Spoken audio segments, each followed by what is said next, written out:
एका करंडीत काय आहेत? 5 रंगाची फुलं आहेत. बघा, एक करंडी आहे, त्याला 5 रंगाची फुलं आहेत. त्यात काय 23 सोडून सर्व लाल, 25 सोडून सर्व पांढरी, 22 सोडून सर्व पिवळी, 18 सोडून सर्व निळी, 20 सोडून सर्व गुलाबी. तर त्या करंडीत एकूण किती फुलं आहेत? एक करंडी आहे, त्याच्यामध्ये 5 रंगाची फुलं आहेत. कसं काय सोडवायचा प्रश्न हा मित्रांनो? समजा एका करंडीमध्ये x फुलं आहेत, सगळे मिळून टोटल फुलं जी म्हणतो आपण ते x आहेत. मग हा प्रकारचे प्रश्न नेहमी येतात, खूप रिपिटेशन झालेल्या पुस्तकाचं हे प्रश्नाचं. आपण तो प्रश्न कसा सोडवायचा बघूया. हा कसा सोडवायचा? समजा 23 सोडून सर्व लाल आहेत की नाही, मी फक्त रेड लिहितो.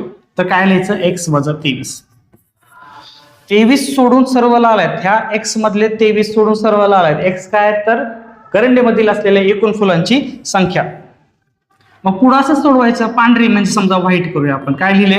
25 सोडून सगळं पांढरी, x वजा 25. पुढं काय लिहिलंय? पिवळी बद्दल आहे. काय म्हणते? 22 सोडून सर्व पिवळी. परत काय म्हणते? 18 सोडून सर्व निळी, म्हणजे x वजा 18 घेऊया.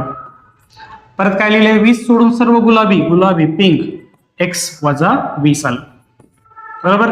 आता या सगळ्यांची बेरीज जी आहे की नाही ती x असते, कारण की हे जे सगळी फुलं आहेत ना 5 प्रकारची, 1 2 3 4 5, हे 5 प्रकारची फुलं सगळ्यांना जर एकत्र केलं तर करंडीतील एकूण फुलांची संख्या मिळते आपल्याला. मग ह्यांची आपल्याला काय करावं लागेल? बेरीज करावं लागेल मित्रांनो. करा बेरीज करा. हे आलं 5x वजा, सगळं वजा आहे, वजा वजा अधिक करायचं, चिन्ह मोठ्या संख्येचं द्यायचं, म्हणजे चिन्ह वजाच द्यायचं मित्रांनो. चला बेरीज करा. 5 आणि 3 8 आणि 2 10 8, 18 हातचा आला 1 आणि 2 बेत्रिक 6 बेचोक 8 आणि बेपंचे 10 मित्रांनो. मग आपलं इक्वेशन काय आलं मित्रांनो? 5x वजा 108 बरोबर x आलं.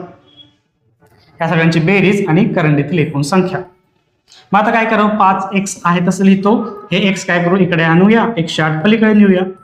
हे 5x वजा 1x 4x झालं आणि हे आलं 108 आणि x बरोबर मित्रांनो काय आलं? 108 भागिले 4, 4 1 4, 4 2 8 आणि मित्रांनो 2 उरलं, 4 7 28.